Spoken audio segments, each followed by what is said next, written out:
Hell yeah, guys. What is happening? The Capitalist here with DotaLive.net. And with me today is going to be 616 from Team Fabio. We're going to be casting the game from the Jeedota Championships. This is the second championship, and this is just the group stage. We're going to have Team Baguette versus Team Megashock, which, by the way, Team Baguette, a great name for a French team. Come on now. That's just awesome. So we're going to be casting this whole thing, but before we get into the game, we're just getting the loading thing and all of that. But 616 from Team Fabio. How you doing, man? He's a friend of mine. I called him up. I didn't have any co-commentators. Chappie and Hari are both missing, so I called up my friend Miser. Is how I would like to refer to him, since he has a billion different names.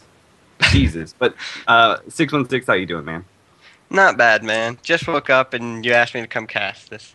So, do you think Syllabear will be banned or picked this game? Because I've noticed a lot of games recently, he's not been banned and he's not been picked either. People are just ignoring him entirely. I have noticed that too, but I was just thinking, I'm not sure, like, you know how sometimes, especially I think this tournament is already going on before, I think it started April 7th, and that was before Syllabear was out, so I'm not sure if they have a ban, like an auto ban on Syllabear or not. Sorry guys, we just pretty much they didn't have a caster for this, so they called us real quick. So this is the short notice cast pretty much. So I'm not entirely sure if he's auto banned or not, but like you said, he might just go through. Like, a lot of teams haven't been running him, and I don't know. What do you think about that? Is it just like a different Dota 2 is just a different meta, or what do you think's going on there? I don't know, man, but all I know is that there's nothing more frustrating to play against than a Syllabear. Because you have a team fight, and he'll end up somehow rooting every single one of your players and killing them. Just on luck. Luck is a serious factor early game with Syllabear. It's just, if he gets those roots off, it's just insane. And then he's so hard to gank because he has the bear for scouting, and he can last hit from about 1,000 distance away. And then he just pushes your tower if you leave him alone. And if he gets that radiance up on the bear early enough, there's really not much you can do to stop him anymore. He'll just use his ultimate to have 2,000 health at level 10 with boots. Absolutely. And, there was this short little period of time where Darkseer had really fallen out. Ever since that nerf that happened at Agnes, people were like, oh, we're not going to use him because it's not going to be the same use anymore. And then just there was that little bit of time where he just wasn't picked. He wasn't banned a whole lot, like hardly at all. And then just all of a sudden he came right back, and now he's first banned, coming out from Team Megashock. Shit, I don't even know which team is team. No, that's my fault. Well, I'm sure I play a lot of Darkseer.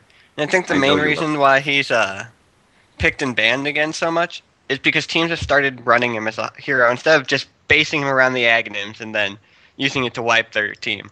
You give him a solo lane, you put him 1v1 against like a Windrunner, and then a lot of the times he'll cut the tower and get a 9-minute pipe with just absolute free farm. And he'll knock their tower down if they don't do it correctly too.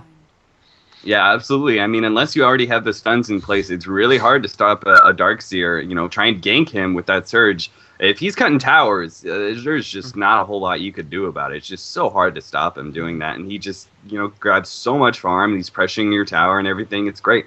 Queen of Pain is another hero who's gained a lot of popularity very, very recently. And she's, as you see, banned right out the gate. What do you think about that? Do you think she's worthy of that? I'm a little confused as to why she's been banned so often recently, mainly because people are pushing right now, and they're using all these mana-intensive heroes like Queen of Pain. But Pugna's not picked or banned, and so if you let them get the Queen of Pain, the Windrunner, and all these mana-intensive heroes that want to push, and you just drop that Nether Ward down, there's not much they can do anymore. Yeah, absolutely. I mean, it's a great turtling spell, and you're right. I haven't seen a whole lot of Pugna at all. Like, he's never banned at all. And he's only picked as some sort of, 4th or 5th pick in the latest pool. But we already got the main 3 picks going on. We got Chen as our first pick, Tidehunter, Windrunner, and then Shadow Demon, Sand King being picked up for the 2-3, and then Morphling is third. What do you think about that, 616? Well, about the Morphling, he's a hero who's going to split push really well, and he also has pretty decent early burst. Like, if the Radiant can't just push these towers down in time, I don't think they're going to be able to survive this Morphling, because he's just going to split push the rest of the game, and Chen will be just a walking R button with a Mac.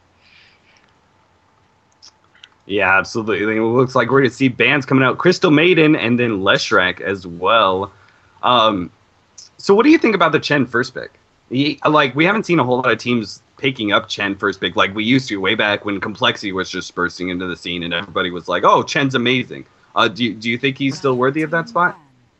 Yes, I really do, because even our team, we first pick Chen every time we can. So does teams like Na'Vi, as long as it's not banned. But the problem with it is just Chen's banned so often against them. You just can sit that Chen in the jungle, and with a smoke, he can kill your middle, he can kill your top lane, he can kill your bottom lane.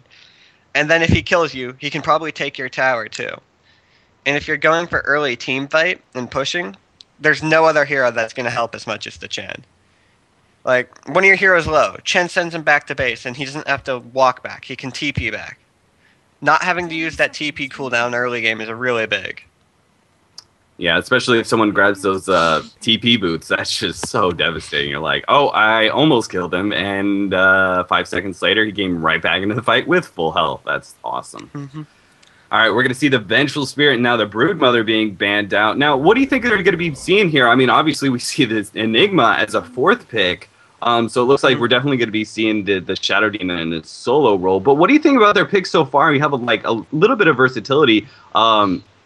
But are we going to be seeing the Shadow Demon solo mid, I guess, with the Enigma suicide lane, and then Chen jungling with some sort of ranged carry paired up with Sand King? Or what do you think about this? Well, Enigma should probably be suicide laning. He'll do that pretty well, unless it's against a tri lane. He can do pretty deep against the dual lane.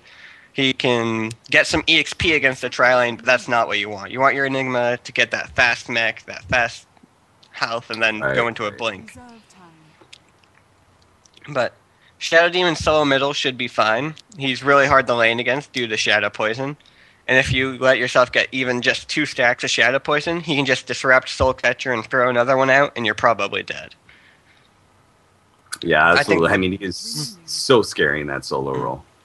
I think the big question here is whether the Sand King's going to be a farmer, and they're going all in on their early game, or are they going to just pick up some sort of mid-game ranged carry to give them some sort of longer duration to push, instead of being screwed at 25 minutes if they don't win, they'll have maybe till 30 or 35. Right, absolutely. I mean, with Morphling on the other side, they definitely can't really win the late game unless they pick some really scary, hard carry right out of the bat, which would be a big surprise to me. But I don't know. I have to say, I really like the Dyer's team so far. I think that's a lot of really good team fight. And I think it's, especially with Tidehunter and Venomancer now being picked up, I think that's going to be just enough Turtle to let them survive. And then they're going to have great team fight once it comes up to that 35 minute mark. I'm really surprised that Venomancer was picked up so late. So, Animage, does that mean we're going to be seeing like the Sand King solo in mid, I guess? Like, what do you think about that?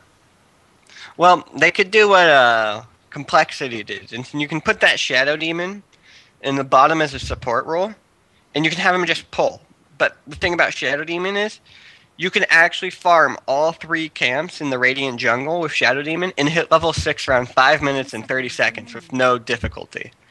And you'll be hitting 6 as soon as their middle is, and then you can just come out of that jungle and use Demonic Purge on their middle, and they are definitely not going to expect that support using his ultimate on them at level 6. So it's from pulling and using Shadow Poison, right? Yeah. Is that correct? And you can hit the hard camp of Shadow Poison, and you can pull that into the creep wave as well if you kill it fast enough.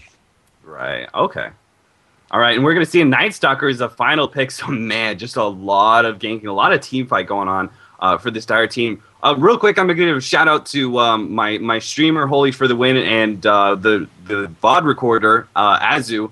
Both big shout-out to both of you guys. But real quick, while I'm addressing you two, can one of you guys give me a heads up to which team is which? I'm completely sorry. This is really unprofessional, and normally we're more prepared than this, but Le is pretty Baguette. sure. Le is Baguette, and the other team is not Baguette. Wait, the Dyer's Baguette? Is that correct? Yeah. All right, good. All right, so the Dyer's Baguette. That's what I thought, but I wasn't really sure. Oh, I guess I should, Le bonjour. That kind of points out something, I guess. All right, so it looks like Shadow Demon is going mid right now, but we'll have to see what he actually might just be warding. But Animage, the final pick, a big hard carry coming out So they're not going all in with those push. What do you think about it? Do you think that's going to work out for him? I mean, he is a great counter to Morphling. He does very well against the Morphling. It's just long as he just doesn't get locked down for too long, which is something he's going to have to watch out with the Night Stalker on the other team. Well, I think barring any major throwing from either team, it's going to be a hard game for this Anti-Mage until he gets Manta. Because he's not going to be able to stop a Shackle from killing him in his tracks. Like, he's just going to get shackled, he's going to get Tidehunter nuked, he's going to get power shotted, and then a Morphling wave over the top. Even without Night Stalker, that'll kill him. And then if Night Stalker comes in, he's silenced, he's slowed. I mean, Night Stalker silence during the night lasts for 5, 6, 7, 8 seconds. So, Anti-Mage isn't going to move anywhere. That mana up, he'll just Manta the silence, Manta the shackle, and he'll be just fine. Alright, so that's definitely an item we're going to have to keep a lookout for. Enigma right away. Oh, nice. They're doing the whole little Chen. Enigma automatically killing one creep, and Chen actually teleporting the other one back to base. I was telling people, I was like, why don't people do that? Like, it's the same thing as any other jungler that has that ability. Like, why aren't you doing it? It completely splits up the creep wave, and it's going to push really fast.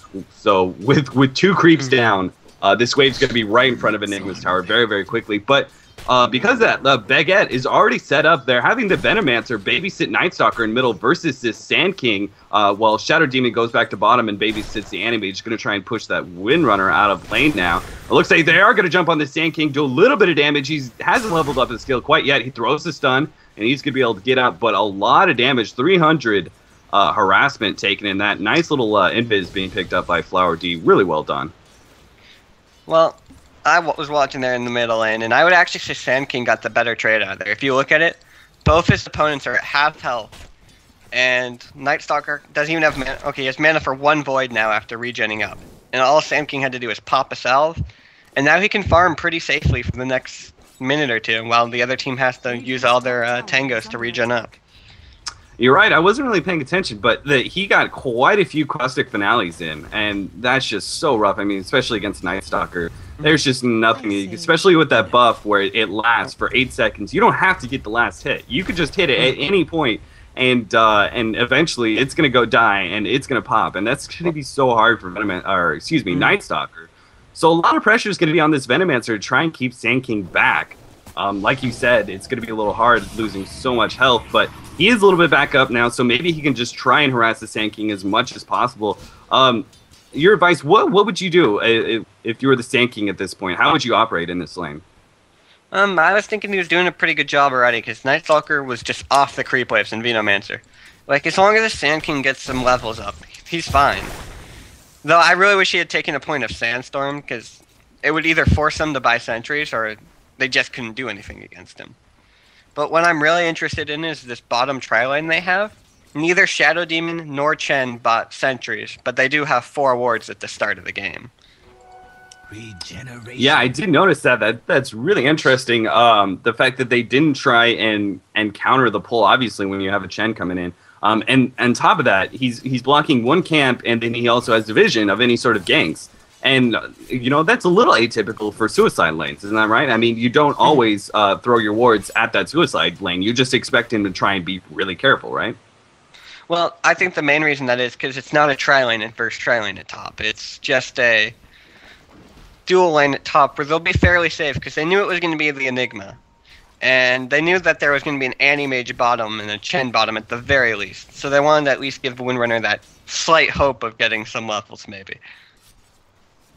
All right, well, even though he does have the wards up, it is going to be very hard lane for Windrunner to get any sort of experience as long as Anti-Mage does his job and keeps the lane back as much as possible. It is a little hard sometimes with the range creep suiciding pretty much sometimes, but it is going to be very hard. I mean, Shadow Demon is a great hero to harass out Windrunner solely because, Windrun lasts for 2.75 seconds and Disruption lasts for 2.5. So the moment he throws that Windrun out, Disruption, and then he's completely out of it, and you can do a lot of good harassment. He's doing a decent job so far. They're both level 2.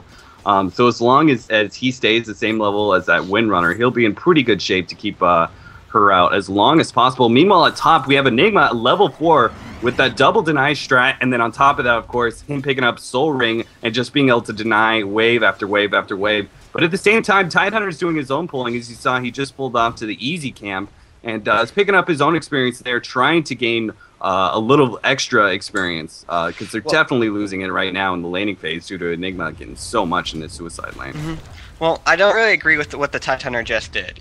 If you know, he just pulled the easy camp. But if you go to the medium camp or either the hard camp, you can pull it over there and you'll get the creep wave killed over in your jungle rather than trying to come over here to the lane and pull it over here. Because if you look, he only got 1 melee creep. And the ineffectiveness of the pulling mixed with the denies at top is really showing in the CS. If you look at Animage, he's 32 for 19 at 4 minutes and 45 seconds, whereas the Morphling is 23 for 8. Yeah, I mean, that is so rough, and I completely agree. I always pull the hard camp, personally, but the medium camp, I mean, if you have a chance to kill that, Sand King jumping in on the Night Stalker, doing a little bit of extra damage, hitting the Caustic Finales, and at any point he's going to be able to dive in, but it looks like there's the Enigma. Yeah, we're going to see a smoke gank coming in. They're going to dive right past this tier 2 tower, and Enigma knows, but it's too much. There's nothing he can do against 3 nukes like that. So they are going to be able to pick up that kill. So first blood coming in at almost 5.5 minutes. A little bit surprising. It was so late. But they do finally pick that up. So at least that is a little bit of gain for the Team Baguette. They're going to be able to get Morphling that little bit of extra experience and gold that he's missing. Yeah, absolutely. You look. The Radiant was just over 1,000 gold advantage in just farm. That's not what you want to happen 5 minutes in when your Morphling is free farming and you have a dual lane middle. You want to win those 2 lanes. Yeah, absolutely. And really, you can't you can't babysit a Night Stalker in middle, I feel, too long because he really misses out on a lot of experience. It's very hard for you to babysit and not steal half of the experience in the middle lane. And so he really needs to be able to have level 7, sometime during this nighttime. And we just see nighttime just now popping up, and he's only level 5. He does pick up an invis rune at least, so maybe he can hit level 6 and delay the first night a little bit more. But should he be farming at this cage? What do you think? Should he be trying to gank this Animage, or should he be trying to stay and farm for the first night, as some teams do, and try and use the second night to really dominate? Well, he has a hard choice to make here because he should know by now that bottom will be warded. He should also know that his Windrunner doesn't have Shackle yet. So if they come down there, yes, they will probably be able to kill him if they smoke in and maybe bring a Tidehunter as well. But look here, you have a Tidehunter and a Vino trying to sit up for this Animage, but there's no way they're going to kill him.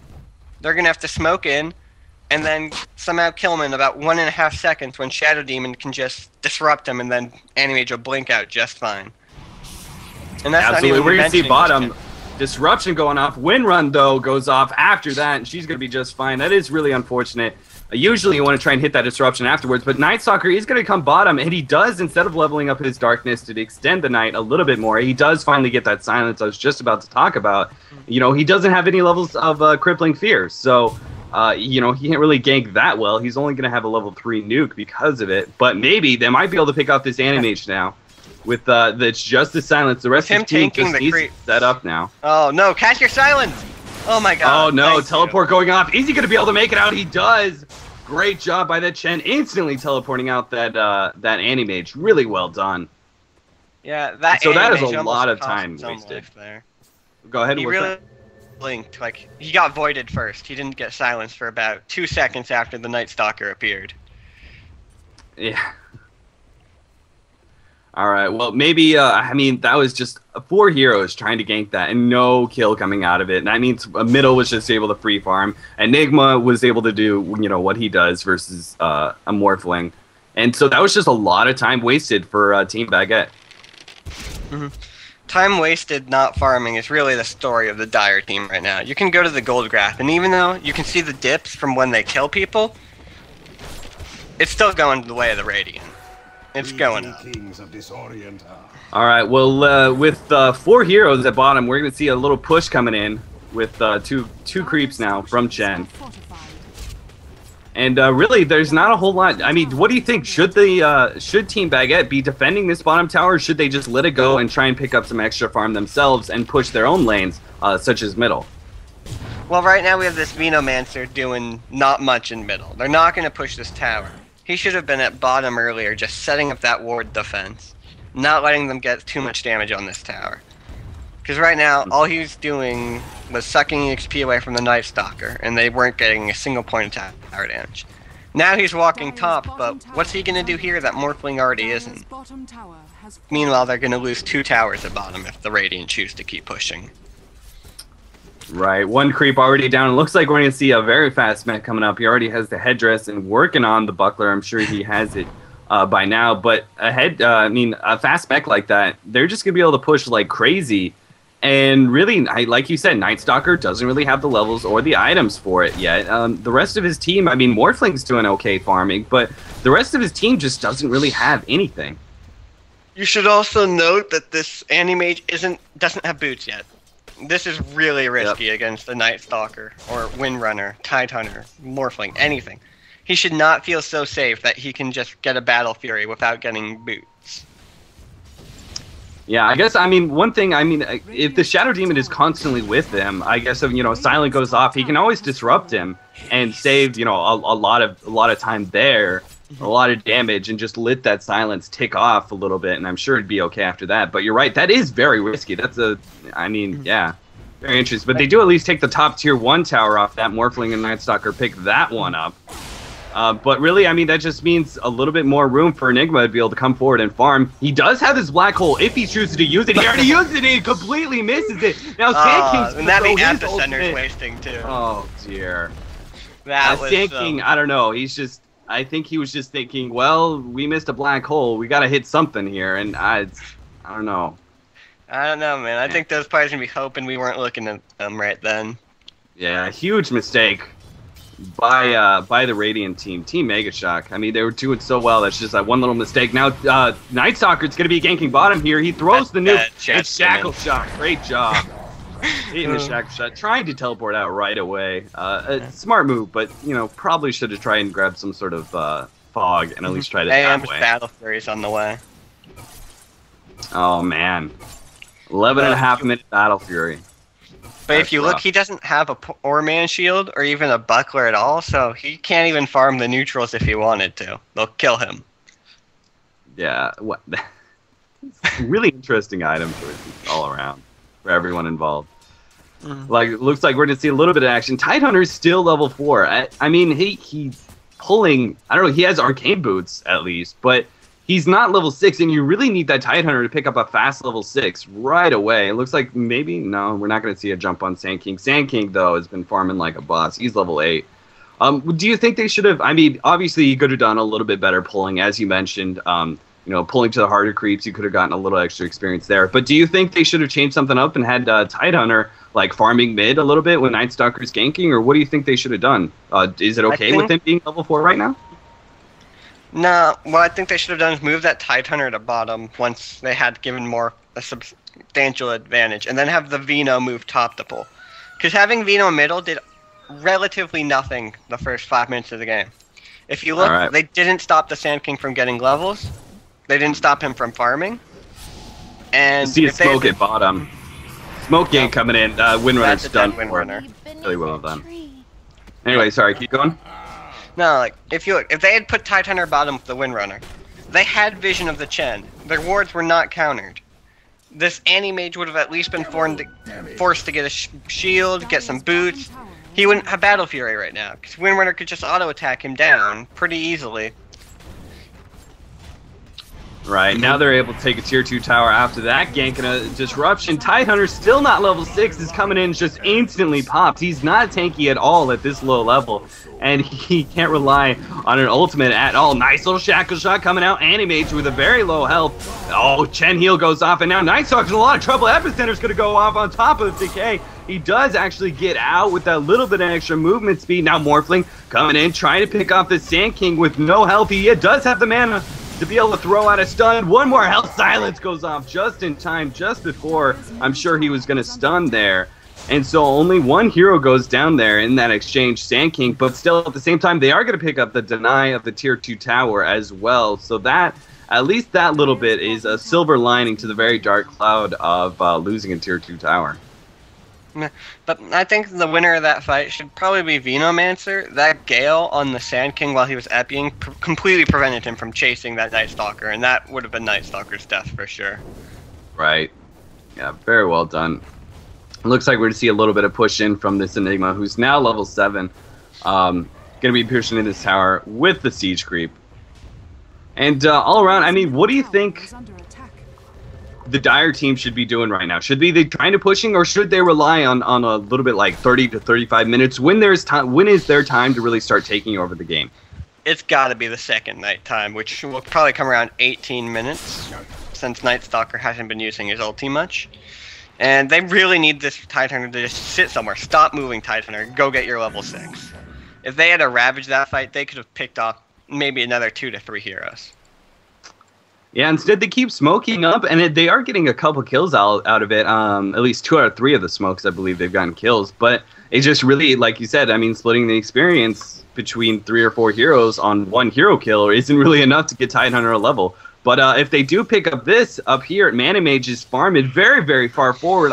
Like you said, he just picked up Treads now, and he's blinking back. We're going to see the slow go off, and followed up by Silence very shortly. Oh, do they have it? There it is. The Morphling nuke comes out to stop the teleport, and they do pick up the Animage kill.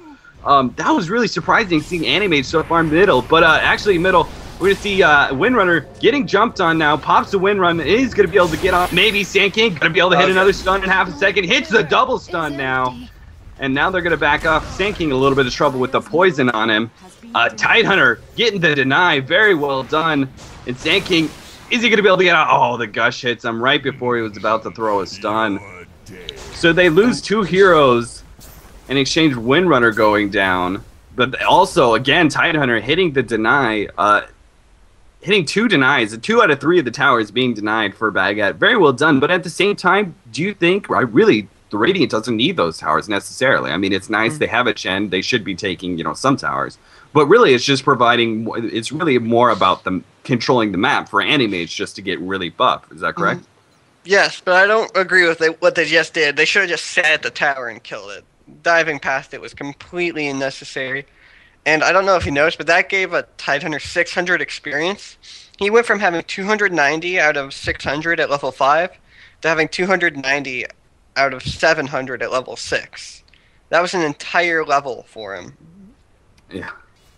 Yeah, and now, yeah, like you said, his Ravage is up, and that's going to be a really big change for these upcoming team fights, especially with nighttime coming up. They might have an opportunity if they can just wail on this Animage and get a lot of ganks and, put a little pressure, maybe take a couple tier 2 towers with that first nighttime.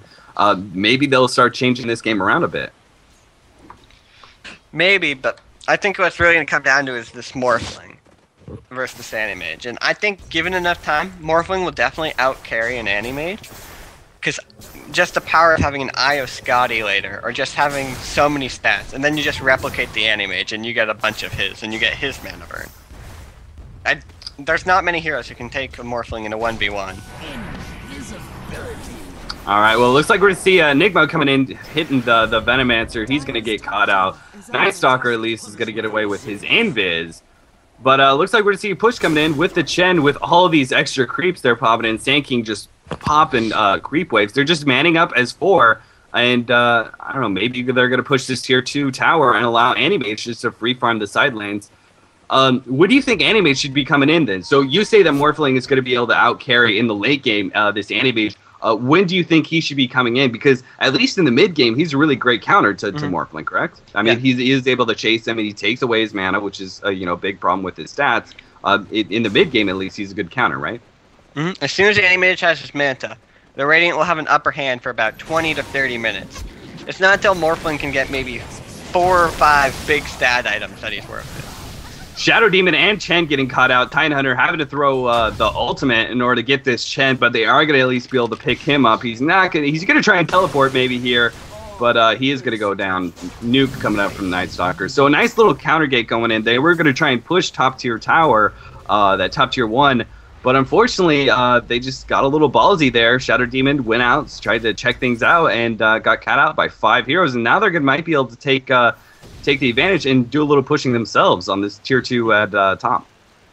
So there's a couple of interesting item builds going out.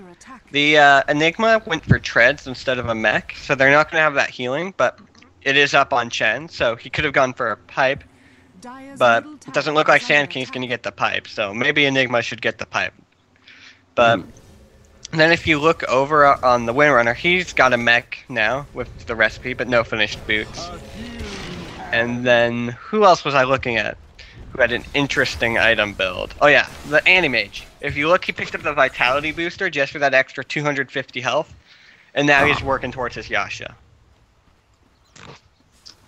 Well, I would say that's a pretty smart move, grabbing that Vitality booster, right? I mean, he's going to be in some serious danger fairly soon, and that extra little 250 health, I've seen a lot of different players, just grabbing the Vitality booster solely because, hey, that little 250, can be game changing. Well, in this case, I don't think it was worth getting it. I think you should just rush the Manta, mainly because even though that helps in a lot of situations because you have your spell shield. But when you're 8 seconds silenced by the Night Stalker, it's not the spells you have to worry about so much. The spells are just there to hold you still. They're just going to right-click you down, and while he has 9 armor, he's still pretty squishy to right-clicks from a Night Stalker and a Morphling. Especially with the Tidehunter Gush reducing his armor. Right. Now, there's another item choice I wanted to talk about, Morphling. I'm normally never a big fan of Lincoln's at all on Morphling. I know it provides a lot of survivability, but I think he just has a lot of survivability naturally on his own, and he really doesn't need that extra little bit. I really think he needs to build damage in order to become a force. Otherwise, he just takes too long. He needs to have those, I've always said he needs to have those 2 big items in order to come into the game and be able to carry finally. And with picking up the Lincolns, that kind of delays that. It is very good against the other team, but do you think it's worth it? Is it going to be enough, or what do you think about the Lincoln's pickup? Well, the Lincolns gives you about 270 health when you compute out all the strength, and since he also gets that from Agi, that could be up to about 500 health if he really wanted it, or consequently 30 damage. It'll also block spells like the Sand King stun. It'll block the Mana Void, which is a big one, and the Disruption or Demonic Purge from the Shadow Demon. Even though I still think probably if you wanted that mana regen item to farm up, I prefer Link's idea that he tried out once, and you go for that Bloodstone. It'll make you respawn faster. It'll heal your team if you die. It's just as much stats basically, and it's actually better late game. Huh. You just don't block. So if you were to do that, do you go for, which I see a lot of Storm Spirits go for, is you go for that, and then do you go TP boost so he can get right back into the fight, or what is that? TP boots should always be gotten on Morph later in the game, so if it does go into the late game, it would be pretty good to already have the Bloodstone up. But I think the big... Alright, middle, we're going to see a little bit of action. Big Ravage coming out for the Tidehunter, barely missing out on that teleport. They do pop the Shadow Demon. Nice try by the Chen. He's going to get chased down now by this Night Stalker. There's no getting out for him. He does actually have a teleport, but Morphling coming in. Now they're both trapped in the trees, and a Black Hole's going to lock them down. But Tidehunter and Venomancer are hitting in the back of him. Oh man, look at all the Animage damage coming out with the Battle Fury on top of Black Hole. He's going to go for this Night Stalker, and Morphling is going to get away though at the very least. And now Tidehunter might get cut out here. Animage is definitely going to be chasing him down. I don't think we're going to see Tidehunter. Use he your does port. have a port. He doesn't have an ultimate. Oh, just too much damage though. If he had been able to juke a little bit in the trees and get out, no, would have been what he big needed play, to do but... was the moment he walked up that cliff and Animage couldn't see him, he just needed to port out straight up. Instead of waiting for Animage to blink up and start chasing him down, he needed to port while Animage couldn't see him. Right, well, still though, really bad fight for the Dire team. I mean, they were the ones throwing out the ganks, and they did pick up, 2 heroes, but now Venomancer going to get caught out here by the Shadow Demon. It's just so easy to catch out a hero with Shadow Demon. He's just so good at that. But Night Stalker coming back in now, trying to pick up one of the Chen creeps. But So this is the time, right? This is the time where the Dire should be trying to press their advantage and really start taking over the map, right? After those two fights, I don't think they can anymore. What they really need to do is smoke gank this Animage. Get him off the map. Because right now you saw it. They killed the Sand King. And then 2 heroes unnecessarily dived in when they could tell it was an Enigma TPing in. Because you can see the color of the TP. And if you are paying attention early game, you should know the color of every hero and within the first 3 minutes at least. Mm-hmm. All right, well, Night Stalker picking up a double damage now. And so what? Should they sit back and farm a little bit and wait for the next nighttime? What should they be doing here as a team? It's still nighttime for at least a minute or so. So they still have that going for them. And they do have a Night Stalker ultimate if he wants to pop it. Though I would rather he didn't pop his darkness here. Because while it's good to extend the nighttime sometimes, they really aren't going to do anything with an extended night here. It'll just delay the third night. And I like to call the third night the never-ending night, because Night Stalker usually has level 16, and you'll get a whopping 80 seconds of fake night for every 40 seconds of real night. So it really lasts about 3 times longer than a regular night. All right, well, hopefully we're going to see him. He's probably going to be able to pick up a BKB fairly soon here. Well, actually, he's only got the Ogre Club. So, and a lot of the other heroes like Tidehunter, they just don't have a whole lot. Tidehunter run right into the Chen now with a double damage Night Stalker, not too far behind, but nice little lockdown by this Chen, just beating on the Tidehunter, locking him down. Shadow Demon trying to keep the Night Stalker out of the fight now. A great job in Disruption and a Purge on the other hero. Sand King coming back in with a Blink Dagger. He's going to be able to jump on the Tidehunter. Tidehunter not throwing his Ravage. Oh, man, he's going to be able to maybe get out here. There's no Disruption's going to be up in just a second from the Shadow Demon. Blocking coming out from this Invis Night Stalker. Very well done, but he gets caught out now. They have the counter ward down, and he's trapped. There's a sentry, and now that Night Stalker. He's going to go. Oh, he lived. He gets out with 29 health. There's no more poison, no more purge. Nothing is on him, so everybody gets out. Nobody dies. That was insane. I was pretty sure. Oh, the Shadow Poison's only level 1. That's why he lived. And it looks like we are going to see Venomancer die here, at the very least. Unless the teleport save him. He only needs 2 more hits here to kill this Venomancer, and Tide just hasn't anything.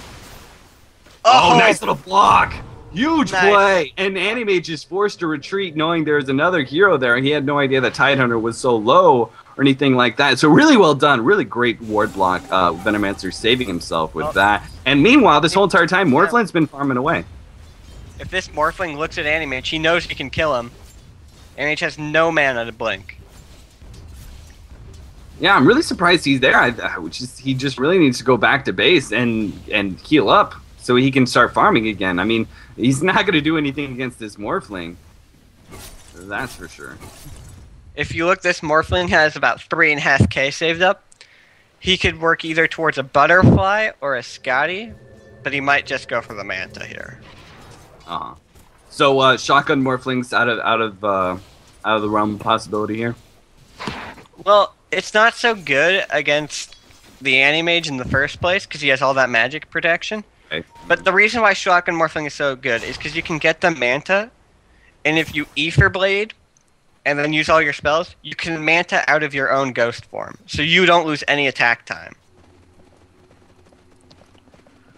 All right, well, we're going to see a smoke up, Shadow Demon, and all of Chen's creeps, plus Enigma as well. Enigma now does pick up the pipe. I don't think we called that one out quite yet. So he does have that, so that's going to be a little benefit to these team fights now. It looks like they're trying to pressure this top tower Animage. They're kind of baiting out this Animage who's pushing very, very hard. And we're just waiting for attempted gank by the Dire side. They're going to happily comply here. The question is the team fight going to go well for them? They jump it on the Animage. Shackle Shot doesn't hit now. And now, the Radiant kind of blows away their smoke. But they do jump on the Windrunner at least. Windrun goes off, but he's completely trapped by the illusion. Now a Ravage. Huge Ravage coming in. Sand King jumping in with his ultimate. He's trying to pop heroes. Neither Tidehunter, no Venomancer goes down from that. More Enigma hitting an ultimate on nobody, pretty much. Illusion. And now the real Animage is going to be able to jump away. 2 heroes down for the Radiant side. And now Sand King jumping back in with a nice little stun, and he's going to teleport away. Really well done. question is he going to be able to get out? He did enough to save his allies, but now he's kind of trapped and he's not going to be able to get out. So sacrificing himself, probably not worth it there to save the Shadow Demon. Probably not. And this is where the Radiant, like, they just made the Dire team back in the leading position there with that push. That black hole got an illusion of Anti-Mage and a manaless Night Stalker. Radiant structures are fortified. Yeah, that was interesting to say the least. And they're going to be able to take a tier 2 tower off this one. Easily be able to pop that. While Anti-Mage's just farming away, he's going to be able to pick up his Manta here. Just right now, pretty much. And they are going to be able to pick up heroes, so I missed that one. Night Stalker getting taken down by the 3-man team. And they're going to be able to pick up tier 1 and possibly a tier 2 as well. There they both go. So that's a lot of gold now for the Hellborn team. Just look at the gold lead just plummets down to that neutral line. And but the only silver lining is Anti-Mage has his Manta now. Yeah. Also, if you look, Enigma picked up his pipe like I thought he would. And so now they do have the pipe to prevent that. He did actually have it last team fight. I thought I mentioned that, but it didn't really save him too much in that one. I don't know. I guess it was just the pipe was bad black hole. When they were like inside the tower range, they were all diving, and so they just got hit by everything. Yeah. Now Morphling has his own Manta as well, so that's going to be a little bit. But still, I mean, do you really think that's going to be enough damage, or should he just keep farming and try and pick up just that extra item? Until he tries to come in and really be a carrying force. Well, I think if he gets an Eye of Scotty before Anti-Mage picks up maybe one more huge damage item, except unless their damage item he gets is a Basher. Because a Basher on Anti-Mage will allow him to 1v1 the Morphling pretty easily. But I think what really needs to happen for the Dire is this Windrunner needs to hit some shackles. Like, if you see, he missed 2 shackles in that fight. Absolutely. Anti-Mage jumping in on this Night Stalker, but the silence goes off, popping the new Manta to save him from the silence, but now the rest of his team is overextended. They're going to be able to pick up the Shadow Demon at least. They were pinging for the Chen to come join him, but he was grabbing creeps at the bottom jungle. It seemed like really miscommunication. They seemed like they wanted to take out the tier 1 tower, but they didn't have Chen. They didn't have really any pushing force. It was just 3 heroes trying to push tier 1 tower, and that obviously turned very badly. Anti-Mage getting really aggressive. And now, I mean, that's just more time for the Dire team to farm here. And looks like we're going to see Sand King trying to pick up an Aghanim sometime. He just has the Void Booster, nothing else. Is there any other big items that are being picked up recently? Well, Anti-Mage has about 2,000 gold. But first of all, I would like to give a shout out to both Windrunner and Anti-Mage for making me look good there. Anti-Mage with his mana to just pop out of that silence and get away safely. And Windrunner for hitting a shackle and then taking a free kill on the Shadow Demon. But if you look at the gold graph, for the first time this game, the Dire is starting to get the lead. Yeah. And that's what you're saying. That's the beginning of the end for them, right? Because Morphling's to be able to come in and outcarry Anti-Mage. So you really think he's going to be able to... Because I haven't seen a whole lot of late game Anti-Mage versus Morphling. I haven't seen it like towards the end game factor. And you think Morphling's going to be able to outcarry him? Definitely, with the Ravage coming out, the Windrunner Shackle. Like, unless he gets a Basher, it'll even be hard for Anti-Mage to 1v1 the Morphling. Just because of the Replicate. As long as he has a Replicate up, Anti-Mage picks up a lot of stat items if you look. He's going to pick up a Manta, then he'll probably pick up a Butterfly. Those are all stat items which are used by illusions, which Replicate is. So he'll get a lot of that damage and the burn from an Anti-Mage illusion. Alright, well, let's see. We got a push stick being picked up, and now we're going to see a BKB on Night Stalker fairly soon here. He just needs the little bit of extra 400 gold for the recipe. He's going to be able to pick that one up. So, really, if you were the Radiant, you would try and just try and get some sort of amazing pick-off and try and push and end the game in the next 10 or 15 minutes, correct? Well, first I'd wait for this Anti-Mage to pick up the heart he's going for. And then you can just... Like, their hope right now is for them to win one team fight, which they will have a really good chance of doing if they all set up correctly. Like, if you've noticed, the last 2 fights they've wiped were a top lane, and they were either behind the tower or not all there. And so they just gave up so much time and map positioning for it. Absolutely. Django's being picked up on Venomancer. Nice little support item coming out there. But Morphling, I mean, he's just, at this point, he can just get so ballsy with his farm. He's, especially with the Lincolns, he's pretty much indestructible from ganks. He can always just constantly split push. It would be so hard for them to shut him down. But like you said, hopefully the heart will be picked up and maybe they can finally do something, win some sort of team fight, take a couple towers, and Roshan still is up. Nobody's attempted Roshan 33 minutes in. Both their carries are very, very farmed. They could definitely put good use to it. But that also opens both teams up to some serious ganks. If you look at this Morphling, he has about 3,300 gold, so you can see if he's going to go for a Butterfly now, or if he's going to go for maybe an Eye of Scotty. Man, you are really pushing that Scotty, aren't you? Well, yeah, I really like the Scotty against melees, man. Or even just in general, because if you look at the Scotty, and you go look at it, that's 25 all attributes, and that's a total of 50 stats that Morphling can move around as he pleases. Right. That's on par with a Ether Blade. Which is another one of the reasons why Ether Blade's such a nice pickup on this hero, usually, is because it gives 40 agility and 10 strength, and you can move that around as you want. And having 50 stats on Morphling is pretty nice. Alright, we're going to see jumping on Windrunner right out the bat. Sand King, nice little blink dagger in. Now they're going to try and finish him off with, oh no, Enigma being silenced now just in time. The BKB being picked up by Nightstalker. He's trying to do some work, but the pipe is just too much for him. Nice little purge coming out from Shadow Demon. Slow him. Great shackle shot coming in. Huge Sand King ultimate combined. Ravage now hitting him. The question is who's going to win out here. Enigma trying to get away. He's going to go down before he can hit anything there. Animage is now trying to chase down this Morphling, taking away all his mana. Morphling just running around, not doing any damage. Now Nightstalker is getting targeted, and it looks like the Dire team's going to back up here with a 4v3 advantage.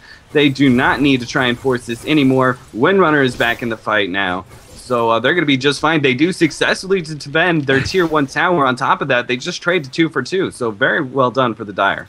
Nice shackle by Windrunner to pick up the last 2 Ursus retreating. Poor Chen creeps. Yeah. Just want to go home. Yeah, and again, like you were talking about, bad team fights. Not everybody hit on the Radiant side. Not everybody hit what they needed to hit. I mean, most notably, Black Hole was not used at all. And Pipe wasn't either because the shackle, he just died in it. Well, I mean, he did use the pipe in the very beginning when the Nightstalker was chasing him around, but I don't think that was used very well for his team. I don't think the rest of his team took a whole lot of damage before Pipe went down again. Well, I would like to say the Morphling is going Eye of Scotty. All right. Well, we are going to see that, so that's going to be very helpful against the melee. So, like you said, in the late game, with that Eye of Scotty, he might be able to win out against this Animage. But it'll take a while because Animage and Morphling both have to fill up before this Morphling will have the advantage. And as you know, with that Battle Fairy, Animage will definitely fill up first. Yeah. I mean Morphling's ability to split push is legendary and everything, but it's not quite the same as Animage instantly blinking to every creep camp and every lane and farming everything on the map. Like, that is one of the powers of Animage. He will farm faster than most carries. And that's where a lot of his farm, a power to carry comes from. A lot of carries could take him 1v1, like a Nyx, but Nyx will just never have as much farm as the Animage, and so if it gets to a super late game, the Nyx will win for sure, but Animage usually around the 40-minute mark. Oh, is he gonna die here? Smoke, they were actually all smoked up, and it was popped by this Nightstalker who was invis, and he's running out of his invis right now, right in front of the Animage. So both teams know what the other team's up to now, and really Morphling's just farming away. He doesn't really care too much. As long as they don't suddenly pick off some sort of Roshan, he's content just to sit there and farm, and then come in whenever a team fight happens. Now, after this Eye of Scotty, should he be going for TP boots on Morphling? No, I'd want to see him to get that Butterfly, just to not take as much damage from these Animage illusions, as well as the real one. Because Animage isn't a hero that you usually pick up MKB on. So, Butterfly on the Morphling will give him both the stats he needs, as well as just the evasion. Dire's structures are fortified. We're going to see Animage pushing in that tier 1 tower that they wanted for so long. He's going to try and blink away and teleport out. Night Stalker's trying to search for him. Can he hit the nuke? Oh, he doesn't get a glimpse of him. Just barely misses out. And so Animage picking up a free tower. The rest of the Dire team all smoked up and went and tried to gank him, but that did not pay out at all. And now the rest of the Radiant team was farming away and got the tower off of it. And now if you see Animage picked up a Basher, which means Morphling will pretty much never be able to 1v1 him without some really good luck on not getting bashed. Yeah, like, especially once he picks up that extra Abyssal Blade stun. He's going to be a serious force to contend with once he pops that Manta style and has that ensured 2-second stun. He's just going to be able to destroy his mana. Though, what I really am waiting for is this Night Stalker to realize he needs to pick up that Heaven's Halberd. And then the moment Animage Mantis is silenced, he has to disarm the Animage. Now, I know Night Stalker picking up Aghanims, that's a big favorite in a lot of scenes, but normally you pick it up, like, right off the bat. Like, you either go straight BKB and pick that up, or even just disregard BKB and become this huge ganking force. Right off the bat, and it looks like he already has the point booster. Do you agree with that? Should he be getting an Aghanims this late? I mean, like you said, you'd rather have him have Heaven's Halberd, but besides that, should he be going for Aghanims? If he gets this Aghanims, they're basically gonna have to roam his 5 and pick a hero off before they push. They will not be able to fight them anymore, because it's just gonna be maybe 300 health. So the Radiant team will have a complete advantage unless they choose to throw it with missing skills or not using black holes in fights. Alright, well now Enigma trying to work on her own BKB. That'll be a serious help for the silence. It's just so rough. And then on top of that, I believe Sand King. Yep, Sand King finished up his Aghanims. I believe that was a couple minutes ago. I really like what this Chen's doing. If you look, he has one of his Ursa Warriors just chilling in there with Roshan. Keeping vision. Oh yeah, I did notice that. I was wondering what that little dot was. And I don't know, do you hear that? I'm hearing a little bit like feedback. Yeah, I am. Oh. I'm not entirely sure what that is. Actually, it's gone now. I think we fixed it. So we're going to see teams sort of split pushing now. Pipe finished on the Tide Hunter. Nice. That's going to be very big item pickup for that team, especially with that Sand King finish up in Aghanims. Any little help against all that magic damage is going to be very, very welcome. And what really looks like we're just seeing both teams sit back, content to farm. Who do you give to the advantage to this in this just pretty much farm battle? I'm going to have to give it to the Animage just because he's so close to that Abyssal Blade. Once he gets that Abyssal Blade, like I said, the only way Morphling can 1v1 is the Animage is if the Animage gets... Wow, Animage is actually going for the Eagle Horn. But if Animage gets a Basher, you can't 1v1 him anymore. Unless you're a Spectre. Alright, well Sand King setting up, they're kind of baiting out this Animage a little bit. He does have enough health. Radiant's bottom tower is under attack. You know, I think that feedback is coming from you. I'm not gonna lie. I'm not sure how, like, it just came out in the middle of the game, but... Neither do I. Oh, well, we won't worry about it too much. We're gonna see Night Stalker coming in. He's trying to chase down one hero, but he's just taking him way too long to catch up to anybody, even with the disruption before that. Minnow stun? Oh, it already used it. Nice little teleport out from Chen, and there's just Animation now jumping in here. Very ballsy move. I mean, the rest of his team was backing up. He doesn't have too much support. I suppose the Enigma with the black hole. Now, do you think BKB is going to be huge against the silence? But do you think he should have grabbed a blink dagger at any point, or do you agree with his very defensive type BKB build? Well, if you look, Night Stalker, he has to run in. Morphling, he's going to wave in. Most of the heroes he needs to hit, they're going to run towards him anyway. Then I think what Radiant really should do is this Animage should just go blink into Roshan right now and kill it. Alright, well we're going to see taking out the tier 2 Animage just doing way too much damage very, very quickly. And Illusions of Illusions. I like it. disrupting the morphing illusion of Animage. Yeah. Who wouldn't do that? Stuff. Sounds like you wish you had an Enchantress over a Chen, so you could just steal Morphling's illusions for fun. Now, picking up Lifesteal, Hemlo Dominator on Morphling, do you think he should have gotten more damage based, or is that extra little bit survivability of Lifesteal going to be a changer? We're going to see Chen teleporting out just in time. Well, not to sound like a broken record, but I think this Morphling should have gone Heaven's Halberd as well. I mean, when you think about it, it gives you the damage, the stats, 25 strength, or 20 strength isn't bad for a Morphling. Not at all. It gives him the evasion, which he's going to need against the Anti-Mage. And he can disarm the Anti-Mage as well. It's no butterfly. Roshan going down here. Anti-Mage is coming in. Can he blink in? He's going to be able to steal it. Morphling's just trying to pop it. Coming in. The Morphling picks up and they get the Roshan. Now the huge Ravage coming in. Black Hole having Venomancer and Night Stalker now. Nice little sack shot. Sand King trying to do what work he can, but look at the Anti-Mage just cleaning up on this Morphling.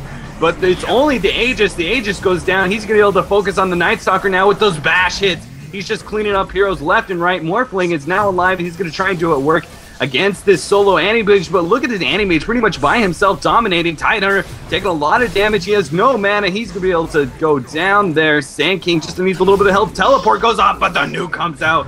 Anti-Mage is now in trouble now. But can they chase him? Windrun is up, but Shackle Shot is down.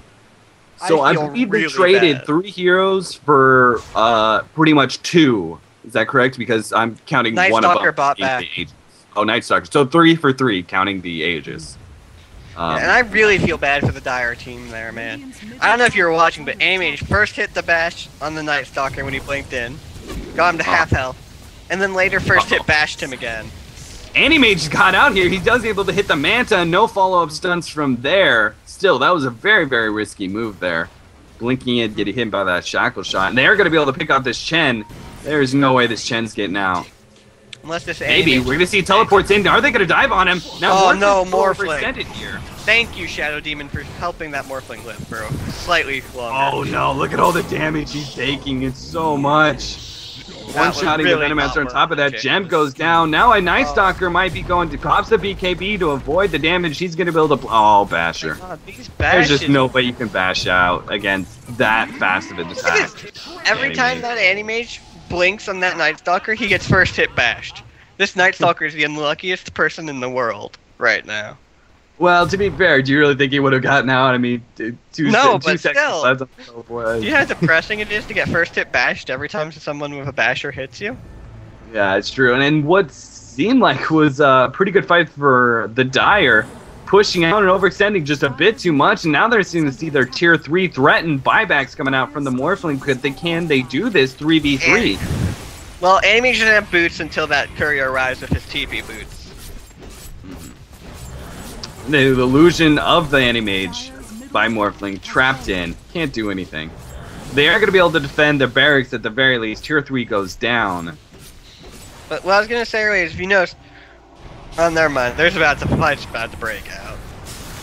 Yeah, we're going to see Anti-Mage jumping in, trying to grab this Sand King before he has an ultimate up in 10 seconds. Ravage going off. They're going to be able to pop off this Sand King, and I think the rest of the Radiant team is just going to have to run away. Sand King with the poison cannot tick his Blink Dagger, but he is going to be able to get out now. Morphling jumping down this Enigma at least, so they do pick up 1 hero in this pick. Actually, oh, Windrunner. Let me see it. Oh, he doesn't have the mana. He doesn't have the mana for an amazing power shot. What's that? He couldn't. He has treads. He could have swapped to Int. Oh, that is disappointing. He could have had a chance for an epic play there, an epic blind power shot. But they really lost that not killing that Sand King because they don't have invis detection. Yeah, I mean, this late in the game, you should really have something. I mean, the Venomancer, to their defense, Venomancer did have a gem, but he lost it last team fight, so they probably just haven't really regrouped from that. But still, like you said, that would have been a really great pick.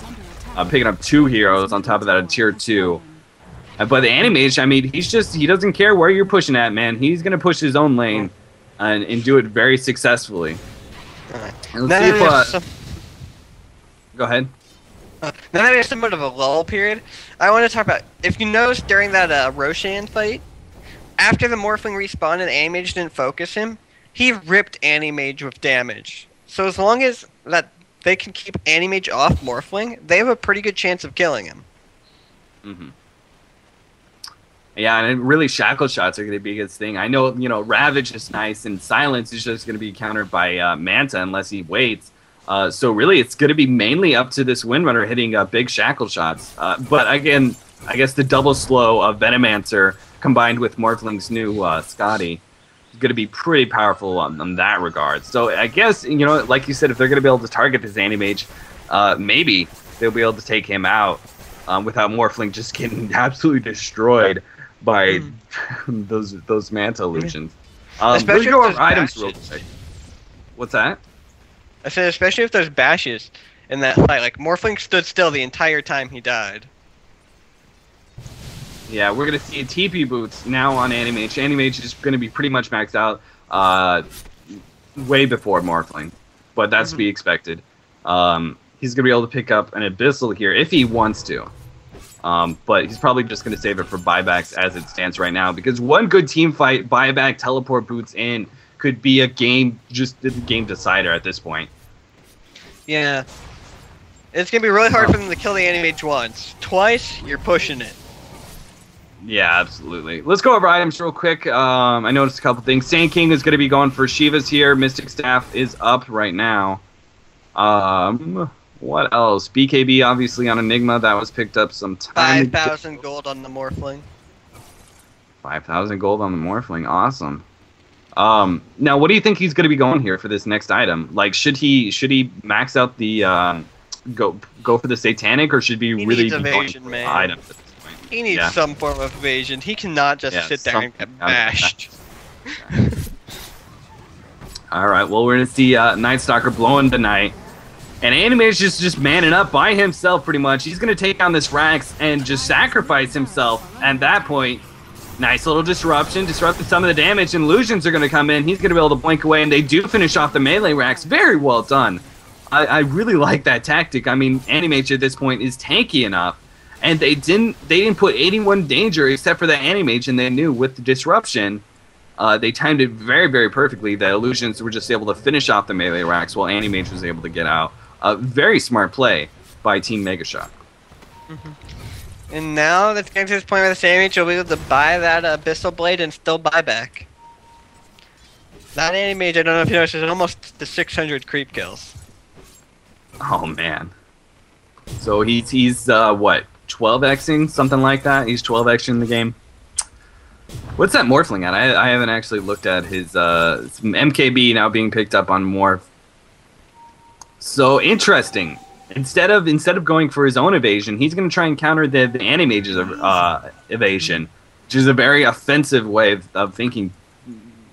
Do you agree with that? I mean, in retrospect, is that going to be good pickup still, or what do you think about that? It really depends. If Windrunner hits a shackle on the Animage, it'll be amazing. If Animage blinks on Morphling, it's going to be terrible. All right. Well, it really depends on who jumps who. This game's pretty much holding on to the two carries and this Windrunner. Of course, I mean, we should say Enigma. Enigma is always in the game with a black hole. It just seems like he just hasn't really done a whole lot. Every single time he's really hit useless heroes. Heroes that, I don't know, he just picked up Night Stalker after he's already thrown Nuke and Silence and everything. I don't know. Now, he did hit one great black hole about 30 minutes ago at the Tier 1 tower. Remember when the Night Stalker and the Morphling dived the Chen? He black holed and they picked up two really big kills there. But you're right, I haven't seen many black holes since then. Alright, we're going to see the Tier 2 going down at top. Animage, of course, is just pushing away. They're just threatening everything they can. And this is a really smart move. I mean, they do have a serious advantage right now, and they can't really let this Morphling get too much farm. Let's see how this MKB plays off. Automatically throwing the replicate on the Animage. And with level 16, that's pretty much going to be constantly up. It's so obnoxious. But at the same time, Disruption going to be able to do its own work. It's just a fight of illusions. It's hilarious. Yeah. Abyssal Blade. I'm sure we already called that Abyssal Blade on Animage. 5k gold to buy back. So really, he can just suicide. And any point that he sees an opening or they can just do little bits of damage on this tower over and over and over. And if they make us a mistake, so be it. Animage can just buy back and teleport in, and they can start it all over again.